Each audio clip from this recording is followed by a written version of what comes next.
Salam kanal izləyiciləri, mən Günel müəllimə. Bugün sizlərlə EMAŞEM yeni nəşr test toplusundan, ehtimal nəzəriyyəsi bölməsindən bəzi testlərin izahını paylaşmaq istəyirəm. Hansı ki, test 5-ə qədər, elə bilirəm ki, əvvəlki videolar var artıq kanalda bəziləri. Test 5-dən gəlin, vaxt çatdırdığımız qədərinə bəzi sualların izahını deyim. Başlayaq birinci sualdan. Birinci sualda deyir ki, 8 dənə avtomat var və 4 dənə də snayper. Hədəfin vurulma ehtimalı, avtomatla vurulma ehtimalı hədəfin ehtimalımız 0,4-dür. Digər ehtimal isə 0,9-dur. İndi deyir ki, təsadüfən seçilmiş bir silahla hədəf vurularsa, axı bu şərti ehtimaldır. Burada Bayes teoremindən istifadə edib həll edə bilərsiniz. Bayes teoremi demək şərti ehtimalın düsturu deməkdir bir növ. Təsadüfən deyir seçilmiş bir silahla hədəf vurulur. Axı mən bilmirəm bunu avtomatdan seçəcək ya snayperdən. Neçə dənə silah var? 12 dənə silah var. Avtomat seçmə ehtimalım 12-də 8, snayper seçmə ehtimalım 12-də 4-dür. İndi hərəsini öz ehtimalına vursam, 12-də 8 vur 0,4, 12-də 4 vurulsun 0,9. Və indi bu seçilənin bu şərtidir. Artıq bu şərt daxilində yazmalıyıq. Seçilənin avtomat olmasını istəyir. Avtomatda ehtimalı budur. Yəni 12-də 8 vur 0,4. Gəlin hesablamağa başlayaq. Deməli 12-də 8-i vururam əvvəl 10-da 4-ə. Bu hansı ki 4-ə ixtisar gedir 3-də 2. Bu da 2-yə ixtisar gedir 5-də 2. Eləyəcək 15-də 4. Yuxarıda elədi 15-də 4. Deməli aşağıda eləyəcək nə? Aşağıda eləyəcək, bu da 15-də 4-dür. Artıq onun cavabı var. 12-də 4-ü də vuraq 10-da 9-a. Bu da verəcək, deməli, 12 ilə 9 apardıq, 3, 4.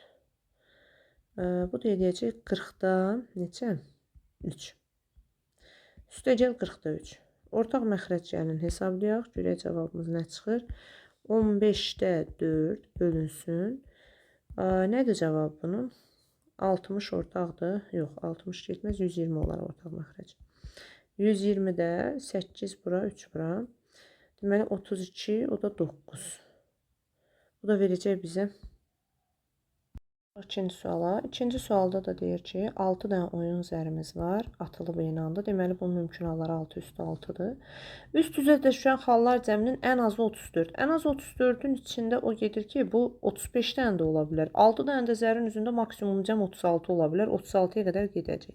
Əslində, ən asanlığı, belə deyək, 36 olmağıdır. Çünki əgər siz 6 dənə 6 düşürdərsiniz, bunun heç, belə demək, dəyişimi yoxdur. Yəni, bir hal yaşanacaq. Burada 36 düşə bilər. İndi gəlin 34-ü bir hesablamağa baxaq. 34 bir dənə 4 olsa, 5 dənə də 6 olsa, olar 34. Başqa 2 dənə 5 olsa 10 eləyər. Qalan 4 dənə də 6 olsa, bu da 34 verər. 35 olmaq üçün 5 dənə 6 olsa, bir dənə də 5 olsa 35 verir. İndi bunların yer dəyişmələrini hesablayıram. Bunlar təkrarlı permütasiyadır. 6 faktorial bölünsün, 5 faktorial. Bu da eləyəcək 6 dənə burada. 6 faktorial bölünsün, 2 faktorial, 4 faktorial. 15 dənə də burada. 6 faktorial bölünsün, 5 faktorial, 6 dənə də burada. Neçədən elədi? 15, 6, 21, bu da 7. 28 hal var. Deməli, 6 üstü halda 28 halımız var. Bu da bizə verdi ikinci sualda A variantı. Keçək üçüncü suala. Üçüncü sualda deyir ki, liftdə 3 sərnişin daxil olub. Lift 8 mərtəbənin birində dayana bilir. Liftdə çəkək biz bunları. 7-8 dənə mərtəbə var. 3 dənə də sərnişin daxil olub. 3 dənə sərnişin daxil olub liftdə. Və indi baxın. Ehtimalını soruşur. Deyir, sərnişinlərdən ikisinin bir mərtəbədə, digərinin başqa bir mərtəbədə düşmə ehtimalı. İkisi eyni mərtəbədə düşəcək. Biri fərqli mərtəbədə düşəcək. Bu bir növ burada da təkrarlı permütasiya var, amma birinci mümkün halları da bax. Hər bir sərnişin 8 mərtəbənin birində düşə bilər. Deməli, hər bir sərnişin üçün 8 vur 8 vur 8 hal var. Lakin bunun ikisi bir mərtəbədə düşməlidir. Biri bir. Sanki təkrarlı permütasiyanı xatırladacaq bu sizə. Niyə? Çünki ikisi eyni mərtəbədə düşəcək. Ya ikisi də burada düşəcək, ya 2-də, ya 3-də, ya 4-də. İkisinin düşdüyü mərtəbə eynidir. Yəni 3 faktorial bölünsün. Neçə faktor bölünsün? İkisi təkrarlanır. 3 dənə belə hal var. Lakin bu hərəsi 2-2 düşsə, hərəsi üçün neçə dənə təkrarlanma, neçə dənə mərtəbə var? 8. Deməli, bunların hərəsi üçün baxın, bu ilk ikisi üçün 8 hal var. Biri başqa mərtəbədə düşməlidir axı. Biri üçün də 7 dənə hal var artıq. İkisi bir yerdə düşəcək, biri bir yerdə. 8 vur 7. Və bu hal 3 cür yer dəyişə bilər. 8-lər getdi, qaldı 64-də 21. O da cavab olacaq 3-də C variantı. Elə bilirəm bunu da başa düşdünüz. Niyə təkrarlı permutasiya yazdım? Çünki o iki insan bir mərtəbədə düşür. Davam edək. Neçənci sual? 4-cü sual. 4-cü sualda deyir ki, M sayda topu biz neçə qaba qoyuruq? Baxaq bircədən. M sayda topu N sayda qaba. Hə, bunu bu gəlin belə bir nümunə ilə bunu mən göstərim sizə. Məsələn, çox kiçik bir rəqəm götürüm. 2 sayda top olsun. Top sayı burada da yazıb ki, rəqəmdən əski olmalıdır. Çünki bunun həlli Birləşmələr Nəzəriyyəsinin elementləri ilə hesablanacaq deyə ona əski verməlidir sayın. Və yaxud bərabər ola da bilər. Hə. 2 sayda top var. Yəni qısa sayda deməyim, necə top deyim. 2 topu, 3 dənə fərqli qab var. Burada N sayda bir məhsulu M sayda fərqli qaba düzmək anlamındadır. Əslində bunun konkret düsturunda demək olar, amma məncə nümunə ilə daha aydın olar. Məsələn, 2 top var, 3 qab var. Təsəvvür edin, birinci qab, ikinci qab, üçüncü qab. İndi mən 2 topu necə düzəldə bilərəm? Ola bilər topun ikisini də bura atdım, bunlara heç nə atmayayım.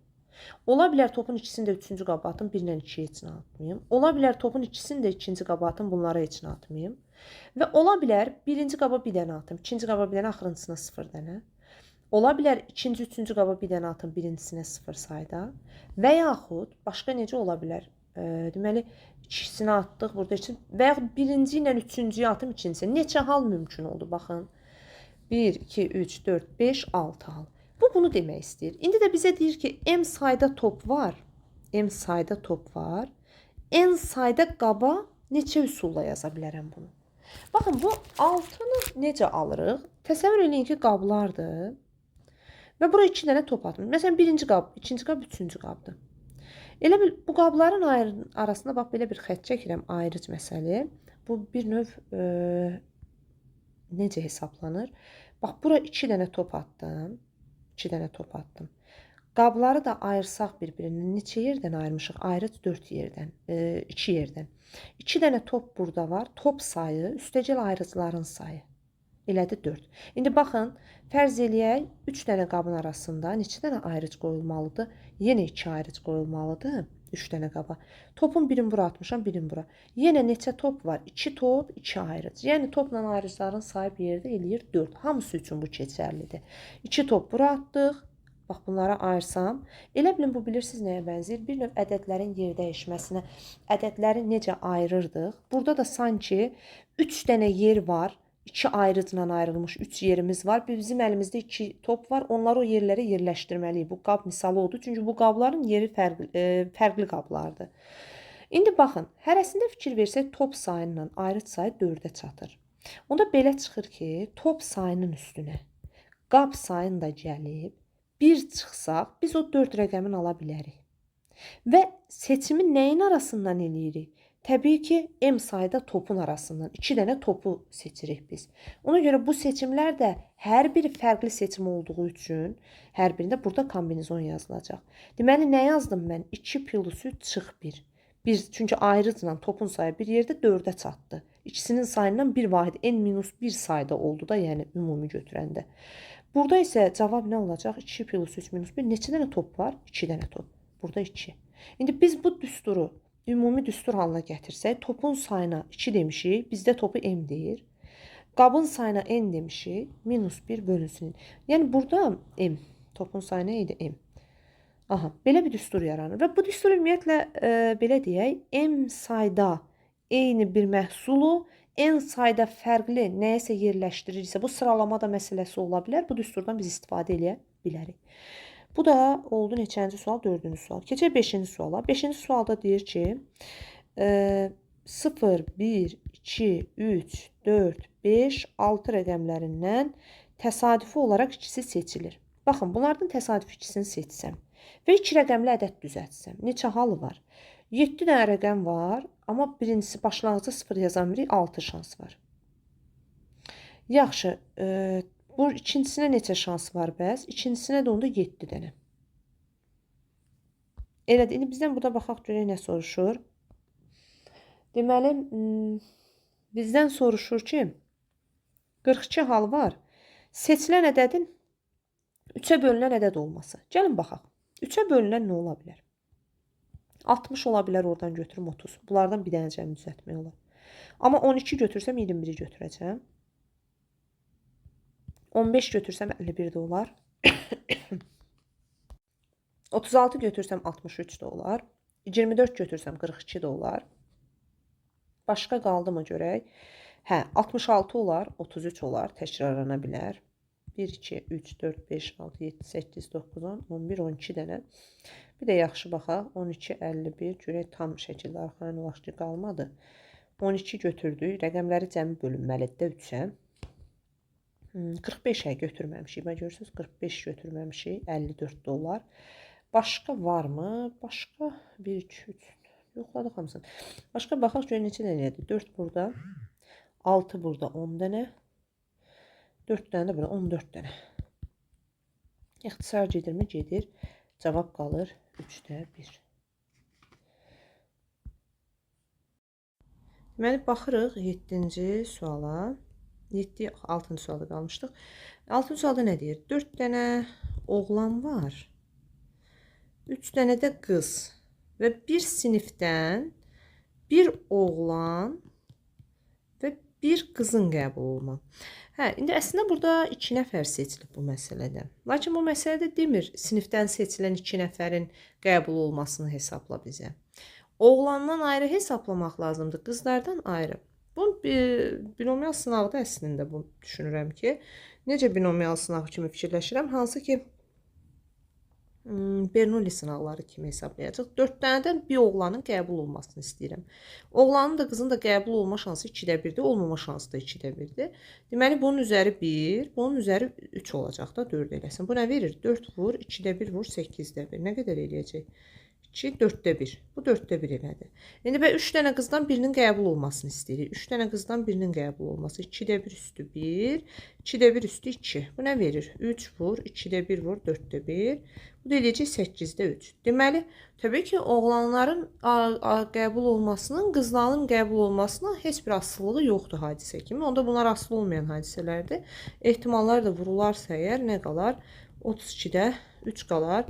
Doğru cavab. Hansı variantda var? C variantında nəticə var. Keçirik növbəti neçənci suala? 7-ci suala. Deyir 2 torbadan 2 dənə torba var. Bunun şəklini çəkeyim. Deyir birinci torbada 6 qırmızı var. 9 da göy daş var. İkincisində isə 7 dənə qırmızı var və 8 dənə göy daş var.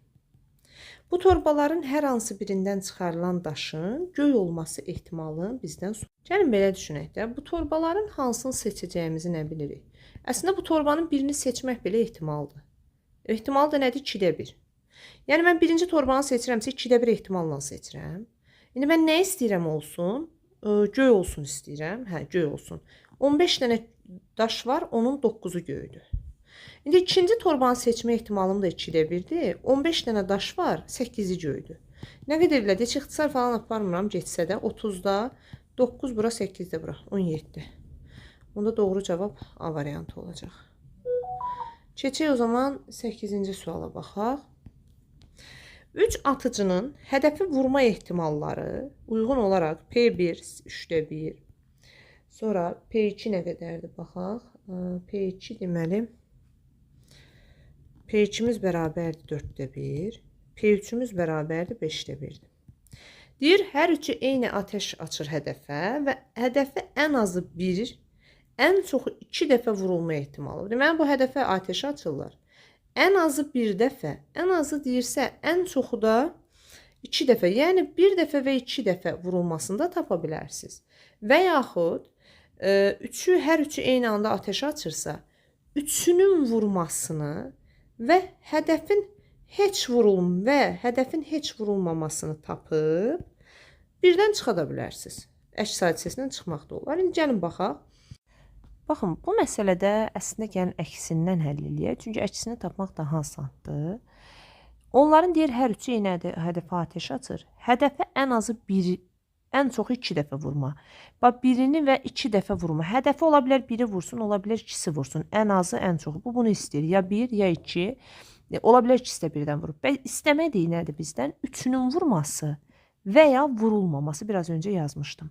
Vurulmaması. İndi üçünün vurması ehtimalı nədir? 3də 1, 4də 1, vur 5də 1-dir. Yəni üçünün vurması 60da 1-dir. Bəs bunların əks hadisələri nədir? Vurmaması 3də 2-dir. Vurmaması 4də 1-dir. Bəs bunun vurmaması nədir? P3 isə 5də 1-dir. İndi 5də 4-dür, bağışlayın. 4də 3, 5də 1. Aha, bunlara düzəliş edək. İndi vurulmamasını da tapaq və toplayaq. 3də 2, 4də 3, 5də 4. Heç ixtisar falan aparmıram. 60da yazıram. Burada 1 eləyəcək, burada da 6, 24 eləyəcək. 60-da 25 deyə cavab çıxdı. Bu, vurulmaması və ya üçünün birdən vurması hadisəsidir. Bizə nə lazım idi? Bizə birinci, ikinci dəfə birinin və ya ikisinin vurması idi. Əks hadisəsini tapın. 1-dən 60-da 25-i çıxın. Bu da mənə verəcək 60-da 35. İndi ixtisar aparım. 5-ə ixtisar getdikdə 7, 12-də 7. Cavab B variantında var onda. Keçək növbəti suala. Növbəti sualda baxaq 9-cu suala. 9-da deyir bir oyun zəri eyni üz 2 dəfə ardıcıl düşənə qədər atılır və 3-dən çox olmayan sınaqda bu hadisənin baş vermə ehtimalını tapın. Deməli, 3-dən çox olmayan bir sınaq sayısı var və 2 qoşa düşənə qədər atılır, davam eləyir. Üçünü birdən bir oyun zərini 3 dəfə atırsınız. Deməli, ola bilər ki, bu oyun zərini birinci atışda hansısa bir üz düşsün. Və ikinci atışda da eyni üz düşsün. Beləliklə, üçüncü atışa ehtiyac olmasın. Birinci atışda hər hansı bir üzün düşməsi 6-da 1. İkinci üzün onunla eyni olması ehtimalı yəqində 1-dir. Yəni, bunun cavabı elə də 6-da 1. Yaxşı, bu halda üçüncü hal oynanılmayacaq artıq. Bunu başa düşdük. Başqa necə ola bilər bu hadisə? Ola bilər ki, birinci atışınızda atdığınız bir fərqli gəlsin. Digər atışlarda olanlar ikinci, üçüncü atışda eyni olsun. Hə, bu mümkündür. Bunun da şansı nə qədərdir? Birincidə hər hansı bir üzün gəlməyi 6-da 1-dir. Digər üzlər ondan eyni olmamalıdır. Yəni, bu 6-da 5 şansla düzələcək. Amma digəri, üçüncü atış onunla eyni oldu deyə onun ehtimalı 1-dir. Başqa hal varmı ki, yoxlaya biləcəyimiz? Ya ikisində eyni olacaq, birində fərqli. 3 atış gedəcək, ya da ola biləcək ki, 2 atış getsin. Başqa hal görmürəm. Bunların da ehtimalları 6-da 1-i də vuraq 6-da 5-ə. Təbii ki, bir-birindən asılı deyil bu. Ona görə burada deyiləcək 36-da 5. İndi iki hadisə var, ayrı-ayrı vaxtlar olduğu üçün, keçirildiyi üçün hadisələr. 36-da 5 toplasam, 36, bura 6, 5, 11. Deməli, 36-da 11 hal mümkündür. Deməli, bu neçənci sual oldu? Bu oldu 9-cu sual.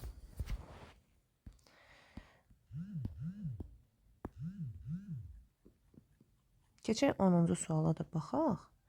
10-cu sualda deyir ki, 8 dənə lotereya bileti var. 8 lotereya biletindən 5-i uduşludur. Və neçəsi uduşsuzdur? 3-ü uduşsuzdur da, onda belə çıxır. Biletlərdən heç olmazsa birinin, 3 dənə bilet seçirik. Heç olmazsa birinin uduşlu olmağı o deməkdir. Biri də uduşlu ola bilər, ikisi də uduşlu, üçü də uduşlu ola bilər. İndi gəlin baxaq. Bu adam 8 dənə biletin içindən 3-ünü seçir. Kombinizonu hesablayaq. 8, 3, 5. Bu da nə qədər verəcək? 6, 7, 8. 6'lar getdi. 56. 56 dənə belə hal var. Bəs indi biri uduşlu, ən azı biri uduşlu olsun. Yəni 5 dənədən birini seç.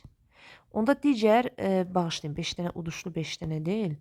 5 uduşludur. Ha, yox, düzdür onda. 5 uduşludur. 3 dənə uduşsuzdur. 3 dənədən ikisini seç. Bəlkə ola bilər 5 uduşludan 2 dənə seçim. Onda 3 dənədən birini seçəcəm. Bəlkə ola bilər 5 dənədən 3-ünü də seçim. 5 dənədən 1, 5 eləyir. 3 dənədən 2, 3 elədi. 5 dənədən 2, deməli 5, 4, 5, 10. 3 dənədən 1, 3. 5 dənədən 3, 10. Deməli bu 8, bu da 30.